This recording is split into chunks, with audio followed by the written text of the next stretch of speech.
बच्चों अस्सलाम वालेकुम क्लास 8th सब्जेक्ट छुस कश्मीरी सबक छुस आलूदगी मकलो अस परित अत ओस वो सवाल करें दपान क्रैकनाथ क्या मुजिर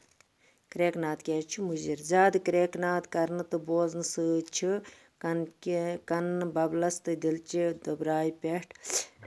नाकार असर पेवान पत् दुयम सवाल शोरस मज कम चीज हुरर सपदान जवाब चुस गाड़ियन हंद पी पी हेलीकॉप्टरन हंद गगराय हिश आवाज रेडियो तो टेलीविजन शोर तो टेप रिकॉर्डरन हंद ग्रज शोरस हुरर सपदान पत् त्रेयम सवाल हवा कित कनन आलूद सपदान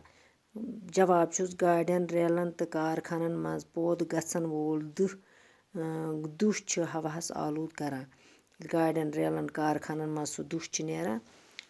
हवास करान खराब नासाब गसान हवा तम दुह सत पत् ब्याक सवाल आब कित कनन आलूद सपदान अत जवाब षोठ गंद तो गलाजत दरियावन तो कलन मज दारित दिन हस्पतालों मज गरों मज नेरन वोल बदराव कलन मज गसान यिथ पट आब नासाब गसान दपान अस पज षोठ गंद गलाजत दरियावन मज दारित दिन कहें हस्पतालों मज नेरान बदराव नेरान गर नेरान सह गसान कलन मज इथे पट गसान यह आब नासाब बाकी वसलम।